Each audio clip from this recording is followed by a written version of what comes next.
Assalamualaikum warahmatullahi wabarakatuh. Bismillahirrahmanirrahim. Nahmaduka ya ghafuru ya syakuru. Mashalli wa sallim barik ala sayyidina maulana Muhammadin wa ala alihi wa sahbihi asma'in nama ba'du. Saiki ora semadzab Syafi'i kaya kowe wis wape turu ra iso glebakan. Mari urung mangan. Akhirnya mau mangan sih, barang mangan warak rokokan lega terus ngorok turu ya Allah karim ya urip ya Allah. Jadi misalnya ra iso turu pikiran pertama mari kurang mangan warak rokokan saler terus apa turu ngorok. Wah karim setan min hawalika kanan kiri setan pak. Padahal ulama dhisik ape turu wudu se maca tasbih se bariku angen-angen pangeran Rabbana ma khalaqta hadza wa batila terus bismika Allahumma ahya bismika amun terus bismika wada'tu jambi wa bismika arfa'u Allahumma rabbas samawati sab'i wa rabbal arsyil azim rabbuna wa rabbu kulli syai' falikal habbi wa nawa iku turu ora ngarapal donga aku yakin wis aku muni wah Gus bak ngenyak wong tak tes malah keisen yo dungane turu iku sing terkenal loh, donga turu mbek donga ngaji padha. Allahumma bismika Allahumma ya bismika. Mergo ana kiai kota, Bu, tahu doa ngaji? Enggak tahu Pak Ustaz, dongane bismika Allahumma ya bismika. Loh Pak Ustaz itu doa tidur. Karena kalau ngaji nah jare ora kiai. Donga turu mbek ngaji ku padha. Aku dhisik wis kal. Maksude ku piye kok donga turu mbek ngaji padha? Jebule nak ngaji turu. Ana nek nak ngaji dongane bismika Allahumma ya bismika terus ngaji. Faslon wis tok ndi. Serempet sing rame-rame dite yo urip apa wal afiatul lan afiat itifaul makare tegese ketolak sangko barang sing ora seneng supaya kula suwun nggih supaya jenengan sing seneng pangeran iki sai-sai samu supaya piye-piye sifat dasar wong mukmin ya walladzina amanu asyaddu hubbalillah misale ora iso asyaddu ya sementing hubban ya tentu asyaddu itu wong mukmin banget senenge ning pangeran kena makome rong iso asyaddu ya sementing ana senenge ya ana apa ana senenge wis dengan kadar yang kelasem lah sampai iso seneng lan makome para wali ya asyaddu banget seneng mau apa turun orang mau ayat kursi gak lega paham cukup mau ayat kursi bedak tahli mengenai aku senang sing kritik aku seneng ben rame itu ben seru sing kritik ya muka-muka apal tahlil dari kritik itu fair apa apal terus kritik mana tahlil sing wong sholli Abdullah sholati ala sate wong meneng kabeh wis iku men ada sing kritik sing melok ora apal pokoke ujug-ujug muni ho filun susah iya deh kamu masoli Abdullah sholati ala sati makhlukatika Nuri Huda saya mas Nuri Huda terus oh sing guri semua orang gofil aduh sing ramen itu mak kiai apal profesi ini apal karena yang desa modelnya permanen bagian tahlil yo tahlil terus bagian dongo yo jadi sehingga kiai dongo kok digeser jadi mimpin tahlil yo gagap lo akeh lo kiai ngalim kon mikir tahlil yo mikir mergo wah datang daerah kula kiai ngalim bar kon mikir tahlil terus mau maca lelel wah niki sempun niki pun tak takoki kene apa kapal dia rapal urutannya itu rapal itu kan butuh apa ya butuh keahlian gitu repot kok gini sing tahlil loro rapok ini nah aku lihat apa lebih singkat aja aku ngono sing luwih ahli itu sing guri kacau meneng tahlil dening kiai iki sing guri sampe wah suwi iku guys terkenal mbah iku nak tahlil aduh masyarakat repot bareng diumumno BMC tahlil dipimpin kiai niki sing guri sampe wah suwi aduh nah donga dening Gus Waduh suwun wah cepet mesine Gus Waduh aku mergo ngono donga suwi ra mesti mandi ya sadok cepet yang timbang donga gureng sing guri mesti gremeng ana wong gak terkenal dongane suwi dicing wis waduh apa sawe mergo pikirane wong-wong wis nang berkat dibagi mulai Mulane sing kritik ku keben ben balance ya. Ben seimbang.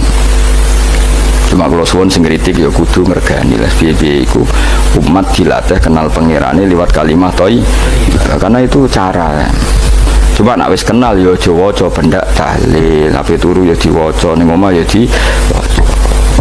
Tapi aja waca ngarep bojomu kok dikongko jambi-jambi ben ora nyoal blonjo. Waca dhewean ning kamar dinikmati. Mbok waca ngarepe bojomu pas auzubillahi minasyaitonir rajim.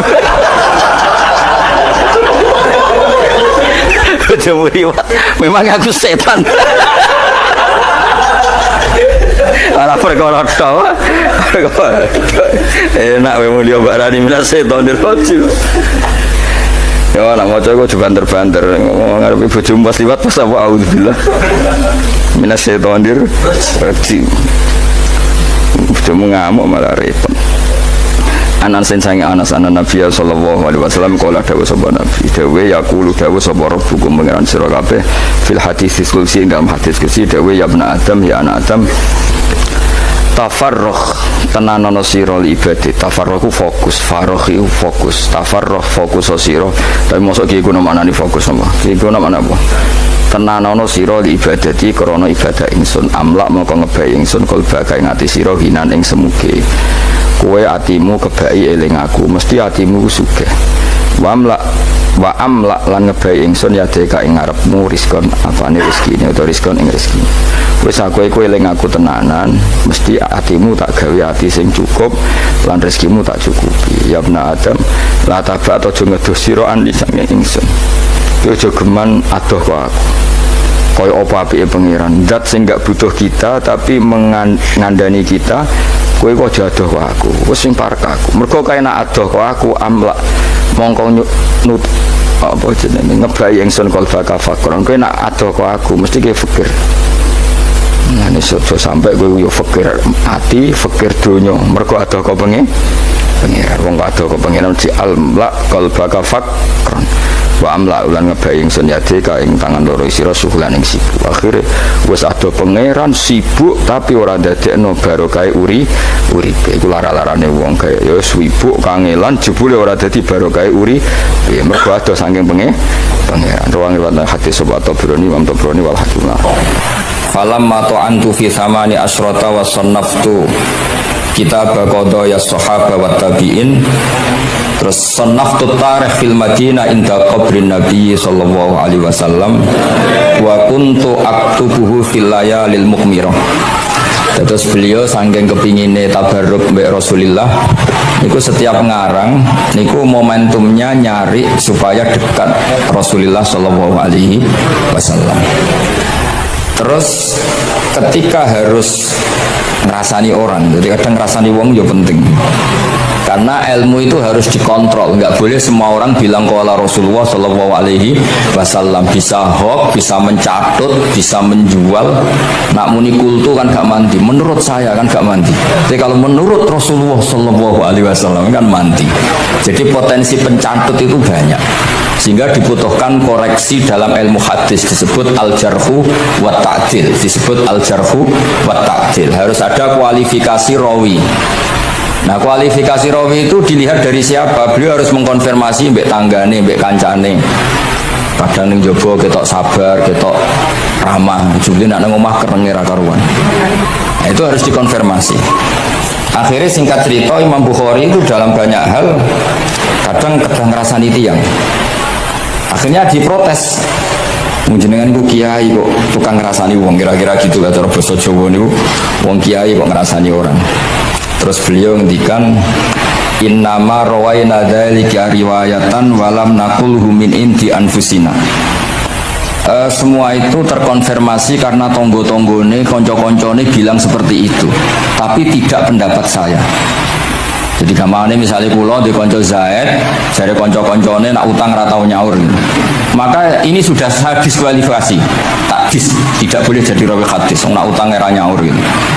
Tapi maksudnya ranyaur mampu, nah mampu alhamdulillah jadi wajib. Mulane sampean nak kepengin diutang ora wajib bayar, ndonga kere sak kere-kere ini. Lho niki ijazah nih. Niku dijamin langsung boten apa? Wajib. Monggo nak kepengin jajal. Kopil tuh.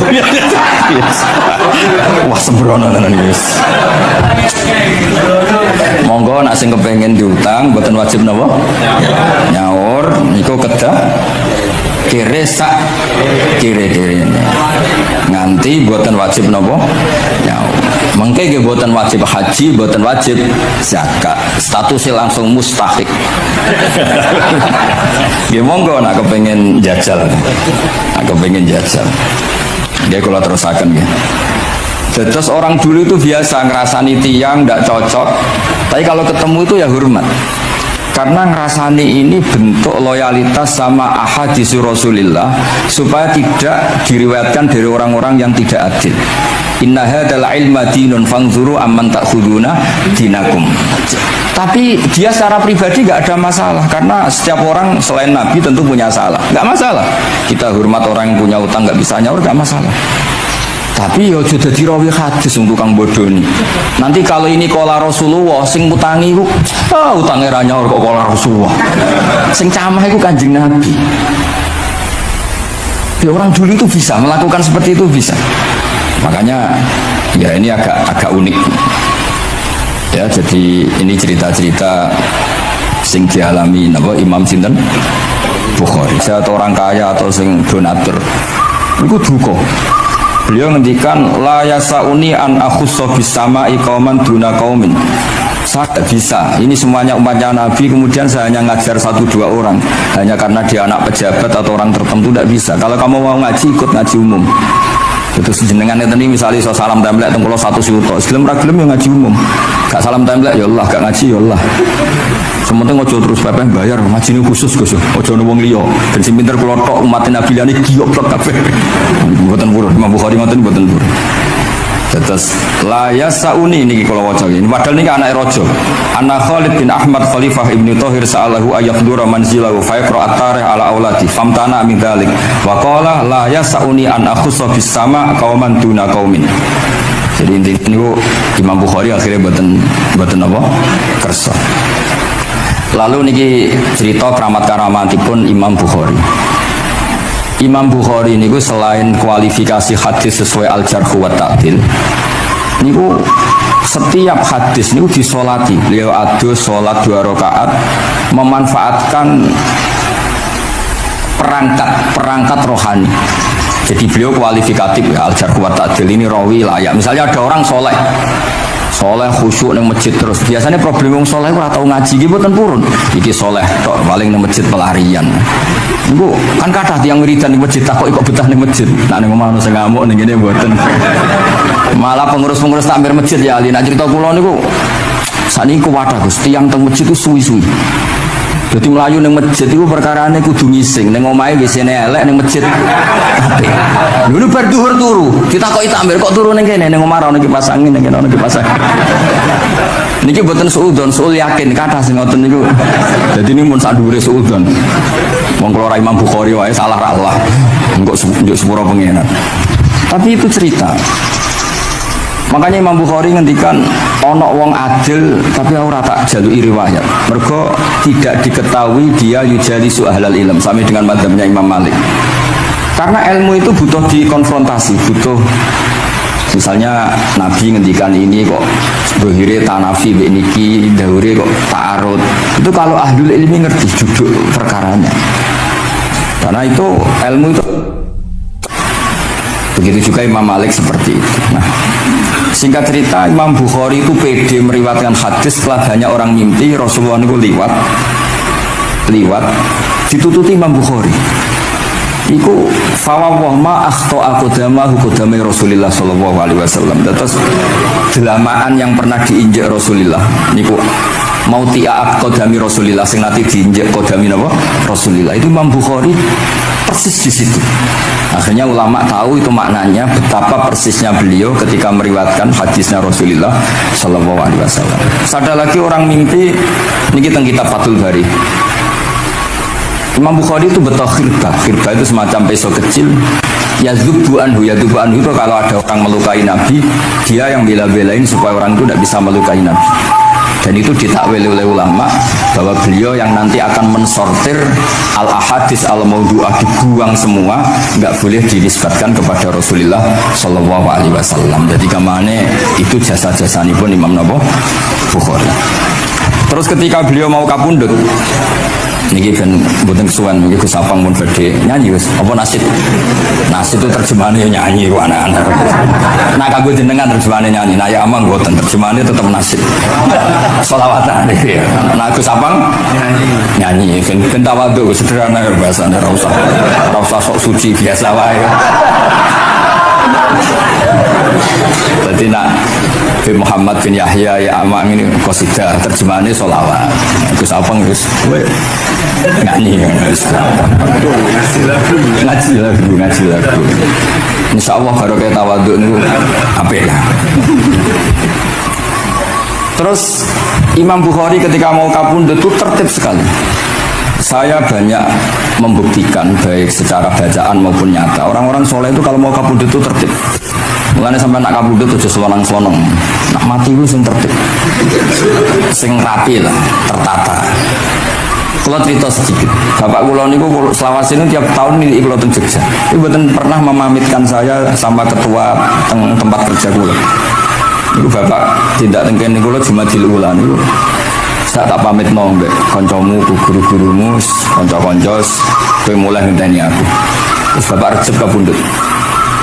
Namun juga gitu saya menyaksikan sendiri mau kapundhut itu uang dititipkan ke Subak, dia nak balik no, nak aku orang balik sebagai dulur-dulur. Terus beliau di pesawat ngendikan Gus Yasin, tenang Gus Yasin, aku tahlili. Ternyata di Mekah kapundhut. Ini contoh-contoh kapundhut yang tertib, beretika dan berperadaban. Nah Imam Ghazali luwih parah malih, parah kramate boten parah masalahnya. Mbok potong ketika geger. Niku badhe kapundhut itu tuku kafan piyambak. Tuku kafan. Terus kanca-kanca sing perjalanan 3 hari karena dulu enggak ada pesawat. Ora ono GA. Niku diundang. Tolong dirangkas ning nggonku ya. Ketika beliau kapundhut itu orang yang perjalanan 3 hari enggak ada yang terlambat. Ditakoki, "Kenapa kamu enggak terlambat?" "Saya sudah diundang 3 hari yang lalu." Dan itu tuku kafan terus badan itu badhe subuh sholat terus piyambake cara Jawa nggih agak selonjor terus adike diceluk ali ya bil kafni aku jupukno kafanku. Terus diambung terus beliau ngendikan alar ridho bil intiqal ila malikil mulki pun kula ridho pindah teng alami jenengan Gusti maksudnya kapundhut. Ya terus kapundhut. Jadi adike ora ribet tuku kafan, ora ribet tuku. Saiki ya ono persiapan tapi gaya-gayaan untuk kuburane wis digawe. Terus gaya mergo larang kawasannya itu elit. Ini buatan keramat nih sembrono nih. Lah Imam Bukhari ki ngoten badhe kapundhut itu wali-wali angkatan beliau itu dipeni. Desane piyambake jenenge Khortanka, napa bacane Khortanak mboten ngerti. Pokoke kawasan Uzbek karena itu ejaan Soviet. Sauni-unimu lho waca Khortanka, cek Khortanak, cek opo ngono lho. Semua yang penting aja waca demaan karena tulisannya kok sih. Niku wali-wali ngipi ketemu Rasulullah teng pagar desa, teng pojok, teng pintu gerbang. Wali-wali tanya, "Ya Rasulullah, kenapa engkau di sini?" "Antadziru Muhammad bin Ismail." Aku ngenteni Muhammad bin Ismail. Apa tak ajak bareng. Terus wali-wali ini tangi krungu kabar Imam Bukhari kapundhut. Nama beliau kan Muhammad bin Ismail. Jadi akhirnya wali-wali ngerti. Jadi di kapundhut itu itu goni Rasulullah Shallallahu Alaihi Wasallam. Kula waca nggih, tak waca Arabe. Engko nak boten paham gimana amin guys. Boten santai mawon sampean. Kula niki mumpung dadi wong saleh mergo nderekaken kersane Habib Bidin. Ya kadang saleh kadang ora, nek saleh ya istighfar gampang, urusan mbek pangeran niku gampang. Ribet urusan mbek manusa. Terus yo sepuro iki kadang gremeng ya. Tapi ora usah kaget, ya kaya manusa kalah apik mbek pangeran. Pangeran wis ghafur kok manusa kok ghafur ketok yo ora lah biasa wae. Gampang urusan mbek pangeran ya. Ya cara kaidah fikih kan ngoten. Haqqullah mabniun alal musamaha. Urusan mbek pangeran iku gampang. Urusan mbek manusa ruwet. Sing gawe ahli wis. Niku fakta apa pengalaman ya? Pengalaman apa fakta? Pengalaman. Niku coba oleh ahli al-Habsyin. Nggih boten enten perkembangan mulai mbek kula ya ora jelas sih. Oke, kalau waca ya. Akhbarona Muhammad bin Makki sami'tu Abdul Wahid bin Adam at-Tawasis yaqul ra'aitu an-nabiyya sallallahu alaihi wasallam fi naumi wa ma'ahu jama'atun min ashabihi wa huwa waqifun fi mawdi'in fasallamtu alaihi faradda alayhi salam faqultu ma wuqufuka huna ya Rasulullah qala antadhiru Muhammad bin Ismail falamma kana ba'da ayamin balaghani mautuh fanadhartu fa idzan huwa qad mata fi sa'ah allati ra'aitu fiha an-nabiyya sallallahu alaihi wasallam. Monggo nggih nak badhe kapundhut sing tertib nggih. Habib Ali bin Utsman kabari Habib Bidin ya Ali Al-Habsyi ya Muhammad kondo-kondo sik dadi saged takziah. Nah, ketika Fatihah itu sebegitu keramatnya, sebegitu topnya, itu setan rapat, singkat cerita itu yang tadi dipimpin oleh iblis yang sedang terkapar apa? Terus tali obatnya nggak ada, cuma dia shock karena ada surat yang turun yang melafatkan itu pasti selamat dari apa? Neraka. Nah ini gimana saran Anda? Sarannya adalah bikin orang-orang itu lupa nggak baca Fatihah. Nah ini rapatnya itu izhabu wajtahidu hatta tufilu qulubahum hatta la yaqulu hadis surah la yuksiru qira'ataha wa la yakunu lahum ajrun wa thawabun bal yakunu lahum adzabun wa iqabun. Kemudian yang terakhir saya beri ijazah tentang Al-Fatihah ya, karena ini surat yang populer. Kalau saya ijazahi Quran 30 juz pasti sampean nggak hafal. Atau ijazah surat Baqarah, kalau mau Baqarah mau. Ijazahi surat Baqarah mau 2 juz setengah. Mau Mas Asep? Ya Fatihah aja yang gampang ya. Nah, ya kulhu Fatihah ini paket ringan ini. Tapi pahalanya apa? Besar. Ini beda ya, artinya selama ini mungkin Anda baca tapi monoton ya. Tapi ini saya bacakan teks aslinya tentang istilahnya itu mazaya itu kelebihannya Fatihah. Saya baca Arabnya dulu, nanti ini terakhir ijazah. Tadi kan saran-saran umum tentang sosial ya, pokoknya jadikan kebaikan itu punya nilai sosial yang baik lah. Jadi nanti orang yang nggak amanah nggak laku ya, calon bupati, gubernur, presiden yang nggak amanah juga nggak laku. Begitu juga kiai yang tidak amanah juga nggak laku, suami yang nggak amanah juga nggak laku, istri yang nggak amanah juga. Sehingga kebaikan ini jadi nilai sosial yang dalam tanda kutip sudah keniscayaan. Yang diinginkan Allah itu seperti itu, bukan kebaikan yang dipaksakan karena kekuatan negara. Maksudnya kalau bisa kebaikan itu tidak usah dipaksakan. Memang satu apa ya, sudah satu kebutuhan. Tak cerita-cerita di negara maju itu, bahkan apapun jatuh itu nggak ada yang ngambil apa itu. Makanya gambarannya Mekah Medina kan gitu kan, barang jatuh nggak ada yang berani apa ngambil. Itu saking sudah jadi sistem. Sehingga banyak negara di Eropa itu yang sampai nggak punya tentara, nggak punya polisi karena kebaikan sudah.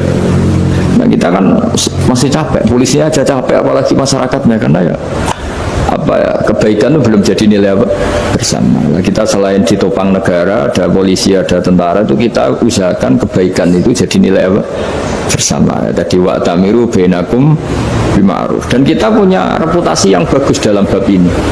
Saya masih ingat kecil saya itu yang jilbaban hanya keluarga kiai. Sekarang rata-rata masyarakat itu jilbaban. Dulu yang sekolah SMP, SMA itu jilbaban kadang dulu malah dilarang ya, harus sama seperti itu seragamnya. Sekarang sudah boleh dan nyaman. Lama-lama yang dapat simpatik ya yang pakai pakaian model tertutup seperti itu. Lama-lama gamane cara wong golek mantu ya golek yang seperti itu daripada yang blodor. Lama-lama jadi nilai bersama. Ya ingin saya seperti itulah. Di terminal juga sama. Orang mau makan cari warung yang kelihatan ada ayat kursinya, pakai jilbab, atau paling enggak dia nggak mungkin lah nyuguhkan yang tiren atau yang haram. Akan ada garansi sosial, ada apa? Ada garansi apa? Sosial dengan penampilan yang soleh itu kan, masa iya nyuguhkan oposan babi gitu misalnya. Jadi nilai sosial itu harus ya tadi harus benar-benar jadi nilai sehingga negara biar gak capek-capek. Polisi juga gak capek kan, karena tugasnya corong Jawa mau ngawat-ngawati tok, tapi tidak perlu tegang karena kebaikan bisa jadi nilai apa? Bersama. Ya, ingat-ingat ya ayatnya tadi, wa tamiru bainakum bima'ruf. Jadi kebaikan itu harus jadi nilai bersama. Iktimar itu menjadi urusan bersama. Makanya kalau kita rapat besar disebut apa? Muktamar. Muktamar itu urusan bersama. Tadi imamnya sholat juga menopang Gojek karena nggak lama-lama ngutrak, nopang Grab, nopang Kernet, nopang penjaga Indomaret, penjaga bensin, pom bensin. Nah, dia hanya punya waktu 5 menit terus imamnya baca Baqarah kan. Iya, imamnya mursyid, mungkin dia tambah lama tambah dapat aplaus dari muhibbinnya, tapi makmumnya dia tambah lama tambah dapat penghormatan dari pecintanya, tapi kitanya wah khusyuk wali kan, dia dapat status naik lah. Kita yang sudah tidak ikut jadi wali diganggu apa pekerjaannya. Kalau ada imam seperti itu sampai mufarokoh saja, niat ya Allah sampai sini saja saya makmum orang itu, silakan orang itu punya urusan sendiri dengan jenengan, ya sudah, atau salib saja apa itu boleh. Kalau dalam fikih namanya apa? Mufarokoh. Mufarokoh itu niat, tapi kamu jangan langsung selonong mufarokoh, niat dulu pamit sama Allah bahwa sekarang mau mufarokoh. Ya, tapi ya jadi sholat yang aneh kan, imamnya masih rukuk, kamu terus sujud, terus apa-apa selesai ya. Mungkin dalam pandangan itu orang lain begini, maksudnya makmum gimana ini kok begini. Tapi sudahlah, Allah Maha tahu. Nah, insya Allah dimaklumi. Ya saya baca tentang Fatihah ya, karena sampean pasti sering baca Fatihah. Supaya apa sekaligus jadi jimat lah gitu. Jadi kalau kamu sering di jalan-jalan yang mungkin sepi, atau mungkin kan tidak semua teman Grab itu nasibnya bagus yang di Semarang Jogja, mungkin yang di Kalimantan di Papua kan ada yang 10 kilo gak ketemu rumah ya kan, ya lihat di TV itu kan kasihan kan, sudah 10 kilo gak ketemu rumah, penumpangnya kewekar preman tuh kan, ini makan orang enggak kan, udah kan ujiannya dua. Kalau penumpangnya cantik itu ya kecoba syahwat, kalau preman takut. Jadi orang itu selalu ujian ya. Sing sedengan itu kan jarang orang itu. Jadi kalau penumpangnya perempuan cantik ujiannya itu syahwat, kalau preman ujiannya ketakutan. Kalau orang yang lemah bawa uang ujiannya kamu ingin garong. Jadi hidup itu memang semuanya ujian. Liyabluwakum ayyukum ahsanu amala. Makanya saya sering ditanya oleh teman-teman, Gus, nah ujiannya kenal wong wedok elek piye? Sama, kenal wong ayu ujiannya syahwat, kenal wong elek ujiannya ngenyek, itu sama-sama dosa. Syahwat ya dosa, ngenyek juga dosa.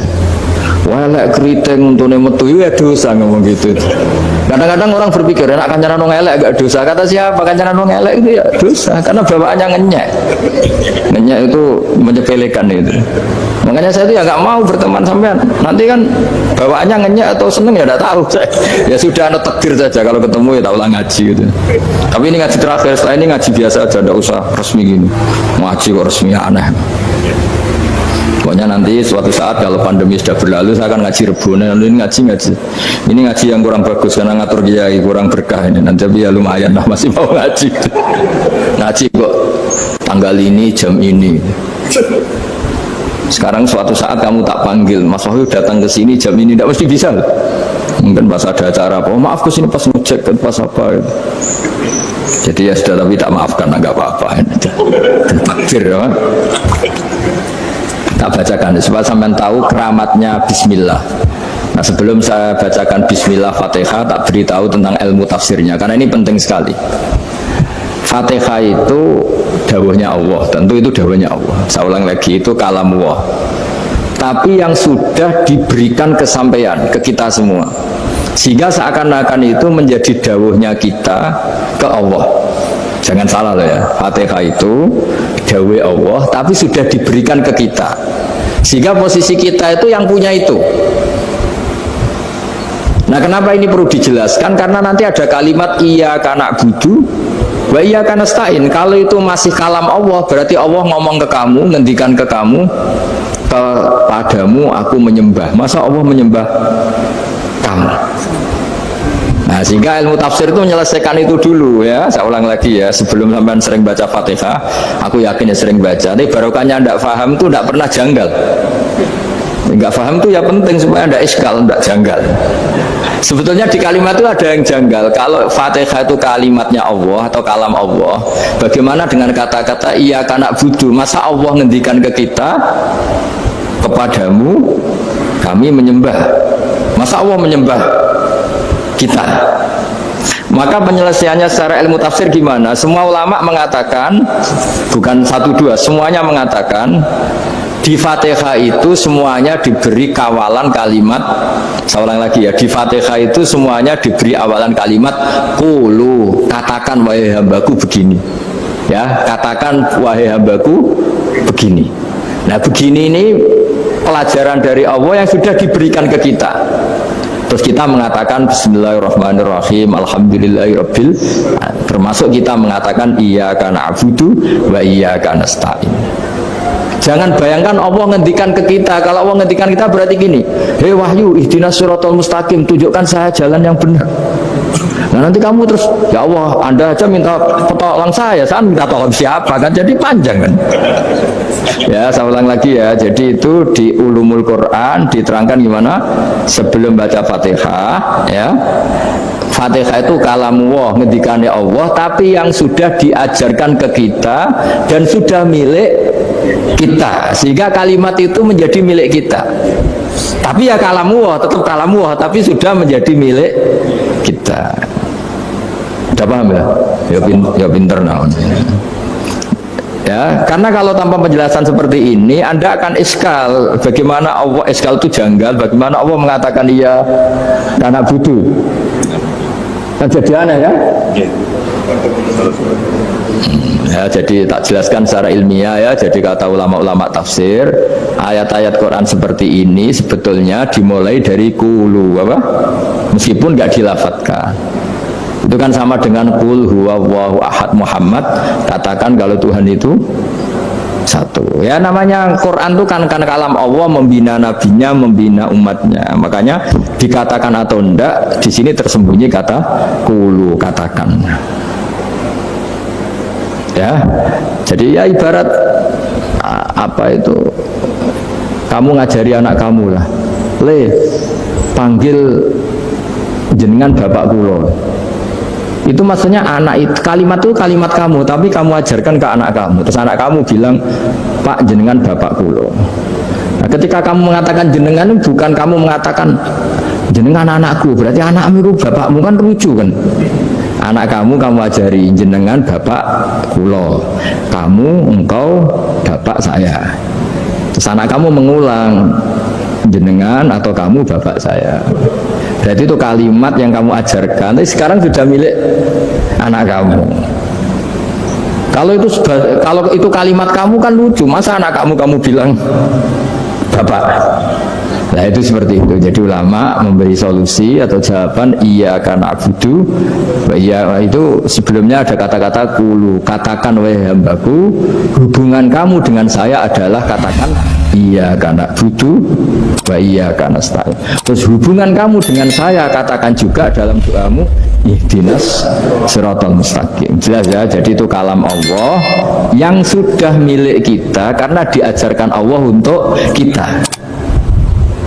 Dong ya, ya sudah dong, ya gak jelas ya. Tapi bagus, gak jelas itu bagus. Kalau kamu jelas gak jadi dikrem, jadi gubernur. Min azimi fadliha kasratu asma'iha wa fadlil ukhra. Ini cerita dramatisnya surat Al-Fatihah. Qala Abu Hurairah radhiyallahu anhu inna iblisa ranna khina unsitat Al-Fatihah. Jadi iblis itu begitu kesakitan. Ini kitab Abwaabul Farad karangannya Syekh Muhammad Alawi, juga kutipan dari beberapa kitab. Yang jelas beliau sendiri juga ngutip dari beberapa riwayat di beberapa hadis. Halaman 1, 2, 3. Ketika Fatihah turun itu iblis kesakitan. Kayak orang sakit gigi lah, tersiksa sisanya karena turunnya surat apa? Al-Fatihah. Artinya kalau Anda baca Fatihah dijiwai, maka Anda melemahkan setan, melemahkan iblis. Wa qala Mujahid khina unzilat Fatihatul kitab ronna fastama indahu asyayatin. Jadi ketika Fatihah itu turun, iblis itu terkapar lah kira-kira, sampai dijenguk banyak setan. Jadi kemarin di ICU lah kira-kira gitu kalau sekarang itu entah COVID entah enggak tahu, pokoknya di ICU sampai dijenguk banyak setan, enggak tahu bawa apa enggak tahu, pokoknya dijenguk banyak setan. Yang nyangoni karena ini apa, ketuanya apa, pingsan sakit. Jadi iblis itu sakit sampai dijenguk anak buahnya setan-setan. Ya semoga kalian semua tidak kenal setan, kalau kenal berarti teman apa. Wa qalu misla dzalik wa qala lahum laisa mimma taquluna syai'un walakin unzilat suratun laisa ajru qailiha illa an harramallahu alaihi nar jahannam. Saya ini bukan sakit fisik kata iblis, kamu tidak usah jenguk saya, datangkan dokter terbaik, tidak usah, saya ini tidak sakit fisik, saya ini sakit karena ada surat yang diturunkan, yang pahala yang melafatkan surat itu pasti selamat dari neraka. Padahal misi terbesar saya ini supaya manusia masuk neraka, sekarang punya tamengnya. Gue pusing kan? Ya seperti orang lah, goda sampean ternyata sampean setia, itu kan pusing. Nah ternyata tidak setia, itu yang akhirnya ribet kan itu. Jadi iblis itu cita-cita terbesarnya kan semua orang itu masuk neraka. Nah sekarang turun satu surat yang gara-gara surat itu siapapun yang baca dijamin selamat dari neraka. Jadi walakin unzilat suratun laisa ajru qailiha illa an harramallahu alaihi nar jahannam. Karena jadi dia shock lah, kalau orang di Jawa itu bilang shock. Aduh sial nasib saya ini umat nggak bisa saya goda lagi karena punya tamengnya tadi punya. Qad batala kaidukum wa makrukum, rekayasa kalian sekarang itu tidak ada gunanya semua. Nah, ini alhamdulillah di Indonesia kelihatan kan banyak yang miskin, banyak yang susah. Tapi selagi mereka masih sholat, tuh keinginan mencari halal itu masih tinggi. Kayak apa kita di tengah kota, jauh dari anak istri, jauh dari tetangga. Biasanya kalau orang jauh dari anak istri, tetangga kan sakar PD. Tapi yang soleh masih banyak, sudah jauh dari keluarga tetap lurus. Loh, kalau yang dekat lurus kan wajar, konangan wong akeh kan. Ini sudah jauh masih lurus. Nah ini nggak lepas dari barokahnya surat apa? Surat Fatihah tadi. Jadi karena ada surat yang menjamin pelafalnya atau qailiha terbebas dari api neraka. Wa qalat as-sayatinu lahu is ayu syai'in ta'muruna ya maulana. Faqala lahum idhabu wajtahidu hatta tukhfilu qulubahum hatta la yaqulu hadhihi surah. Lalu kita gimana, jari para setan gitu. Lalu kita gimana? Terus kata iblis, sudah bikin mereka lupa sehingga tidak baca lagi. Selagi masih baca kita pasti keok. Jadi kalau zaman sudah jarang baca Fatihah itu berarti sudah bagian dari kemenangan apa? Iblis. Jadi kalau zaman sudah jarang baca Fatihah itu berarti bagian dari kekalahan Anda, kemenangan Iblis. Masih sering baca? Berapa kali? Pertama kali sholat. Terus apa lagi? Ya, kalau ngajarin itu juga selain itu juga kok 5 kali dok itu? Berarti pas sholat fardu dok itu? Enggak 5 kali itu mendingan itu 17. Kamu itu ngitungnya jangan 5 ini. 5 waktu saja. 5 waktu itu berarti lumayan kan? Berapa? 17 ya? Ya. 17 ya? Ya. 17. Tapi kalau makmum tuh sering separuh kan? Apalagi makmum terawih. Ya kan? Makmum terawih itu bacanya Fatihah ada yang sempurna enggak ya? Ya enggak lah. Baru alhamdulillah rabbil alamin mamruko ikut ruko ini gitu. Makmum kan yang terawih lah Mas. Kalau terawih jarang sempurna ya. Fatihahnya itu. Kan imam sudah ruko. Kamu bacanya Fatihah sampai mana tuh? Baru setengah ya. Ya paling pas terawih aja kan enggak sempurna ya. Apalagi kalau imamnya sing kilat, waduh malah. Nah ketika Fatihah itu sebegitu keramatnya, sebegitu topnya, itu setan rapat, singkat cerita itu yang tadi dipimpin oleh iblis yang sedang terkapar apa? Terus tadi obatnya nggak ada, cuma dia shock karena ada surat yang turun yang melafatkan itu pasti selamat dari apa? Neraka. Nah ini gimana saran Anda? Sarannya adalah bikin orang-orang itu lupa, tidak baca Fatihah. Nah ini rapatnya iblis. Idhabu wajtahidu hatta tufilu qulubahum hatta la yaqulu hadhihi surah. Kala yuksiru qira'ataha wa la yakunu lahum ajrun wa thawabun bal yakunu lahum adzabun wa iqabun.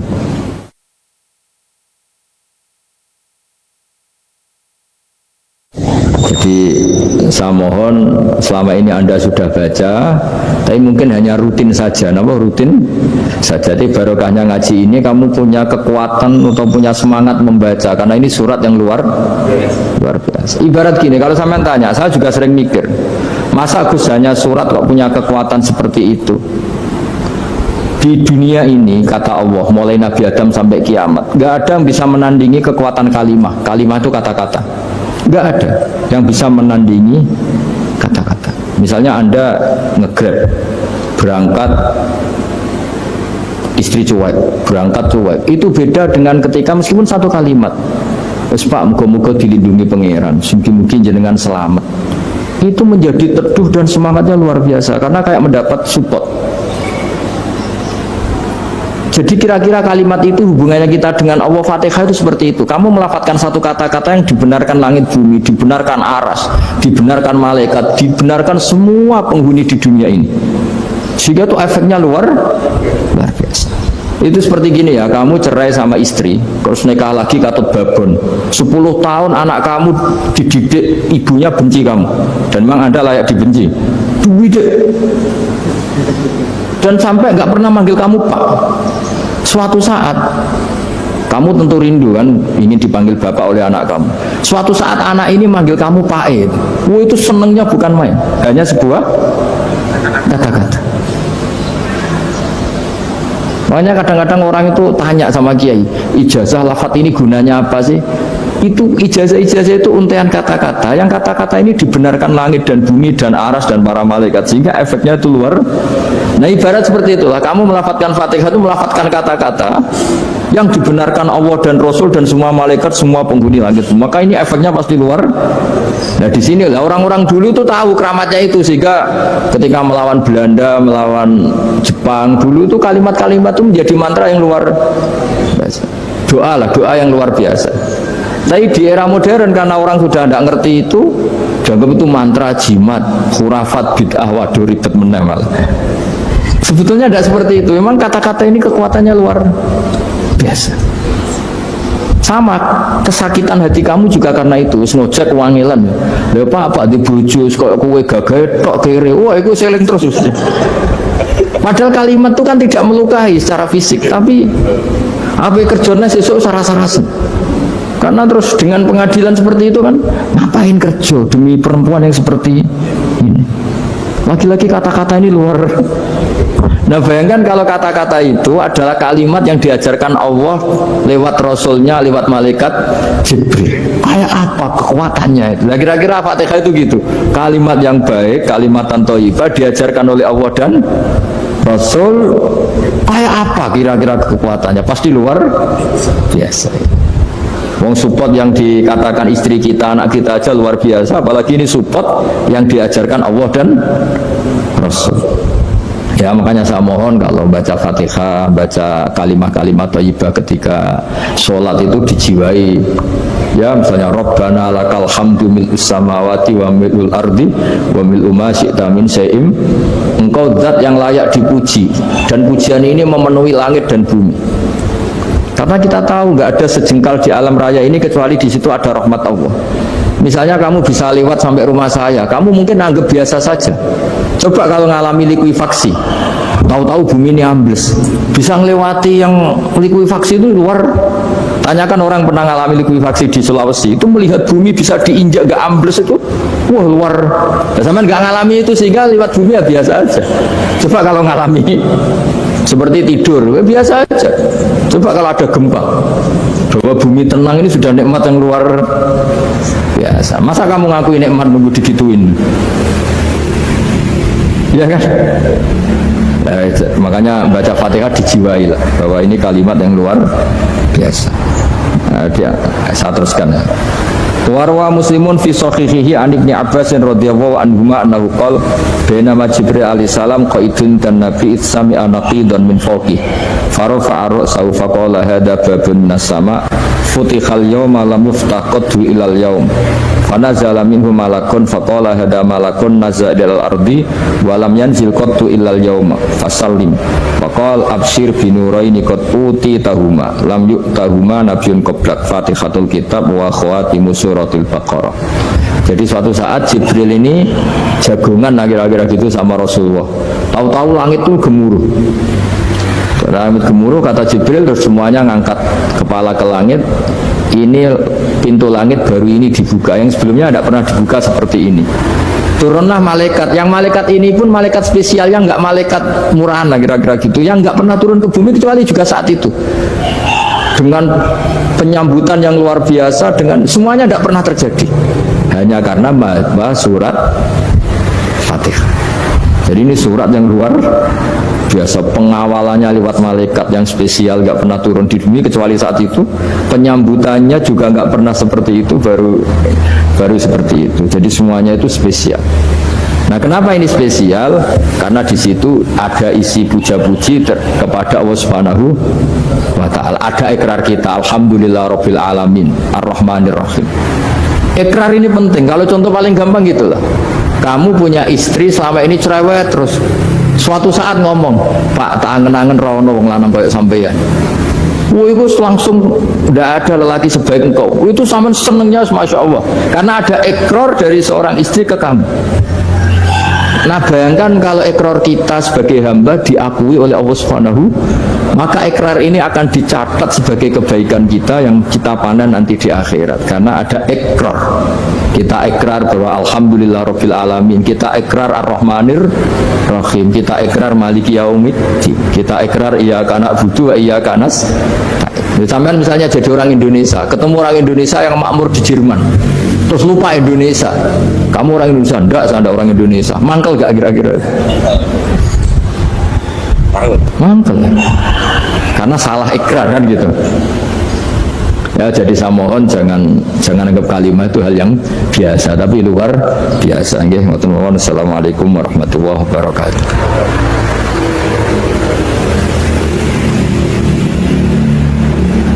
Saya berkali-kali kampanye di mana-mana lah, kampanye dan menganjurkan. Di antara catatan dalam Suhufi Ibrahim wa Musa kan ada kan di Quran itu yang dinamakan lampiran-lampiran wasiatnya Nabi Ibrahim dan Nabi apa? Musa. Itu di antara catatannya begini. Orang yang punya akal itu adalah orang yang bisa menikmati sesuatu yang baik. Misalnya gini, contoh gampang gini. Kamu punya anak pertama atau punya anak yang masih kecil, itu gendong tuh senangnya bukan main. Melihat anak sehat tuh senangnya bukan main. Mungkin saat itu banyak orang yang sedang maksiat dengan perempuan nakal atau dengan teman-teman nakalnya, yang nganggap seperti itu tidak nikmat. Tapi andaikan ini ditimbang ya ditimbang. Yang maksiat betulan, misalnya paling ukuran bahagianya itu 70%. Tapi yang ini, yang nimang anak baru lahir atau masih kecil, corong Jawa ngeloni anak, bisa saja bahagianya itu sampai 100%. Artinya selama ini kesalahan kita adalah nganggap maksiat itu pasti menyenangkan dan taat itu tidak menyenangkan. Makanya saya berkali-kali fatwa, untuk melawan kenikmatan maksiat, orang harus terbiasa menikmati taat, menikmati kebaikan. Jangan kira kita nimang istri nikmat, nimang anak nikmat, ketemu teman yang lama tidak ketemu juga nikmat. Artinya kita akan melewati berjam-jam untuk jagungan sama teman, sama anak, sama istri. Dan itu harus kamu nikmati supaya mengganti tidak berkebutuhan nikmat yang lewat jalur maksiat. Jadi saya mohon sarana-sarana yang menyenangkan itu, yang taat itu kita maksimalkan. Makanya bapak saya itu sering pesen, kowe nak ngaji sing guyon, sing seneng. Nganti wong maksiat itu karena cari kesenangan.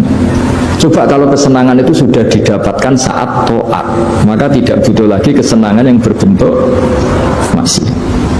Makanya orang-orang wali dulu kalau sudah sholat itu gak bisa berhenti karena merasa nikmat.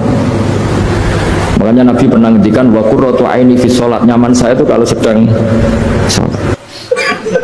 Nah, cara kula bagus itu, ya. Yang penting ora usah dihalalno wong barang haram, nggih ngrasani iku barang haram, tapi rasa daripada jadi udun wis ben ngrasani wae. Sementing mboten mateni. Disebut napa intas dan ibu kabaira matun hauna anhu nukaffir angkum sayatikum. Kowe nak berhasil ngilangi dosa gede, insyaallah sing cilik di sepuro. Mulane akidah ahli sunnah Senajan to wong ora istighfar ora tobat, tapi nak ngudoi dosa gedhe ku sing cilik diilangi. Wa bistina bin lil kabair tufaru saghairu wa jaludu yukafiru. Wong nak berhasil ngilangi dosa gedhe, iku sing cilik mbek Allah napa diilangi. Tapi mau syaratnya sing cilik tetep cilik iku eling-eling catatane sing cilik. Lha iya to kan misale ngrasani 10 dina pisan kan sithik. Nak 10 dina konsisten nggih kelompok kan. Akeh. Ojo kok terus cilik terus gak mungkin kan akumulasinya tetap jadi napa? Besar. Beras sak karung kok butiran-butiran cilik. Nah, ini penting kalau peringatakan. Nah, ulama itu harus ngomong gitu terus. Mulane Imam Bukhari dalam juz sekawan termasuk babu qitalil khawarid, babu qitalil khawarid. Itu beliau pertama mengutip dawuh Ibnu Umar ngendikane Sayyidina Umar wa kana yarahum syirara khalqillah. Dawuh Imam Bukhari. Ibnu Umar berpendapat elek-eleke makhluke pangeran khawarid. Alasannya kenapa mereka? Kalau apal persis teke teng Bukhari. Intolaku ila ayatin nazarat fil kufar faj'aluha alal mu'minin. Orang khawarij itu senengane golek-golek Quran. Sebetulnya ayat itu turun kanggo ngritik wong kafir, faj'aluha alal mu'minin, tapi ayat itu kemudian dipakai untuk mengadili orang Islam. Ya taruh saja sing masyhur gini, kita ini kalau ada orang maling kan di penjara. Maling itu di penjara. Orang zina juga di penjara misalnya, orang pembunuh di penjara. Ngoten niku terus dihukumi wong kafir alasane ini pakai hukum liyane hukum Allah wa malam yakum bima anzalallah fa ulaika humul kafirun. Orang yang pakai hukum liyane Allah dianggap kafir. Hukumnya Allah itu potong tangan bukan di penjara. Padahal kita ini tidak pernah mengatakan kalau penjara itu hukumnya Allah kan tidak mengatakan. Cuma kita tidak punya otoritas. Memang maling itu ora kita ketok tangane, tapi kita tidak pernah mengatakan kalau penjara itu lebih baik ketimbang dipotong tangan. Dan kita tidak pernah bilang kalau hukumnya Allah itu nggak efektif, nggak manusiawi, tidak pernah bilang gitu. Cuma kita hidup di negara yang nggak motong tangan, ya kita bilang biro-biro malingnya ra dikasih Nobel. Wis ngono tok. Tapi jangan pernah mengatakan penjara itu lebih manusiawi ketimbang motong tangan. Nah, itu kafir tenan karena kamu keputusan manusia kamu anggap lebih baik ketimbang keputusan Tuhan. Kowe mau ngomong kita tidak berdaya untuk mengimplementasikan potong nopo. Mulanya ada orang ini cerita tenggene kitab Hayatus Sahabah, ada orang Mesir dia sok suci protes tenggene Amr bin As bahwa Anda mimpin pertama kali gubernur Mesir itu Amr bin As, makanya masjid tertua di Mesir ini masjid nopo Amr bin As. Itu dulu kan termasuk wilayah gubernuran Umar. Umar mimpin dari Madinah, Mesir dulu provinsi. Wong nak darani kene Al-Qibti napa? Al-Qibti. Mulane Maria Al-Qibtiyah. Wong sakniki darani Egypt mana napa Qibti. Aniku seorang yang sok suci itu bilang ke Amr bin As, kamu itu tidak melakukan perintah Quran. Dilaporan yang Umarnya dua orang ini datang ke Sayyidina Umar. Datang ke Umar bahwa pemerintahan Amr bin As itu tidak melakukan hukum-hukumnya Allah. Sama Umar ditanya, apa kamu baca Quran min awali hatta akhirih? Apa kamu baca Quran dari awal sampai akhir? Ya baca, ya Amirul Mukminin saya baca. Apa semua yang ada di Quran sudah pernah Anda lakukan? Ya sebagian tidak saya lakukan. Kenapa Anda nuntut orang lain melakukan semua, kamu sendiri tidak, sebagian tidak kamu lakukan? Loh enggak lah. Ya misalnya kata Ruhin yang tadi perintah haji deh nih, Gus sebetulnya Gusti nak mau kaji barat buat derek-derek udah. Uang melarat tuh paling melanggar perintah pangeran, kaji ora, zakat ora, ayo misalnya. Padahal lu kaji perintah pangeran, zakat perintah pangeran. Lalu kau raiso bantah pulau gitu. Nak kaji kan manis tato ailai sabila, lah zakat ora ono manis tato ailai sabila. Zakat ono aturan wa atu zakat manis tato ilaiha sabila. Ora ono pokoke zakat itu tanpa syarat. Nak kaji tah ono syarat. Akeh jihad ngano wong kafir, wong larat ra iso nglakoni. Apa meneh wa'idulahum mastata'tum min quwwati wa mir ribatil khaili turhibuna bihi aduwallah. Wong Islam kudu kuat, saking kuate nganti menggentarkan musuhe pangeran. Ayo. Wong melarat sing kukar-kukur iso nggetaro musuhe pangeran. Ora iso. Ayo. Mulane bener Kanjeng Nabi, Abu Bakar ku api-api sahabat, tapi ada sesuatu yang enggak bisa dilakukan Abu Bakar, ora pati medeni wong kafir. Abu Bakar wong sopan. Mulane Kanjeng Nabi Abu Bakar Islam yo seneng, tapi cek rong lega Nabi. Angger Nabi mlampah-mlampah ning pasar Ukat iku ana tukang geng. Umar niku tukang geng pasar ruka. Jadi dekne kuwi isane mangan untuk hadiah, nak gelut menang terus untuk nopo hadiah. Menangan nak gelut. Wah, dekne ku senengane nantang gelut, tak menang kudu untuk Nobel untuk hadiah. Iku Kanjeng Nabi mikir, muga sing Islam iki no enak. Islam butuh preman, kunane kuno. Mulane ngalim-ngalim ku nak di santri preman rada seneng perkarane iku nak di Islami Mustafa barang ora pati diwedeni wong kafir. Tapi nak sing seneng kiai preman wedi wong kafir, wah ngadepi preman musuhi iki. Mulane kunane kuna anggere wong alim mesti disenengi preman, kira ora usah kaget. Akhirnya donga Nabi, Allahumma aizal Islam bi Umar, muga-muga Islam iki mulya mergo Umar. Artinya gini, ada sesuatu yang Abu Bakar pun tidak bisa melakukan kebutuhan Islam. Ngoten paham? Ada sesuatu yang sekali Abu Bakar pun tidak bisa melakukan kebutuhan Islam, termasuk ngadepi preman. Buktinya tenan Abu Bakar ketika Islam nggih wong kafir biasa ae. Tetap nyiksa Bilal, nyiksa macam-macam. Bareng dongane Nabi didongakno Nabi nek mboten lepat itu dinten Kamis. Sing ngrungokno niku Abdullah bin Mas'ud sempat pireng pas Nabi donga. Ketemu Umar, marhaban bika ya Umar. Muga-muga kowe bejo Umar. Aku krungu Rasulullah ndongakno kowe. Pas iku Umar cek preman, Umar ora pati bamis luka mlaku ngoten Ustaz. Wonten nang dene akhire Islam. Apa yang dilakukan Umar Islam pertama? Nabi masih sembunyi-sembunyi di rumahnya Zaid bin Arqam. Omai Arqam lah, Daniel Arqam.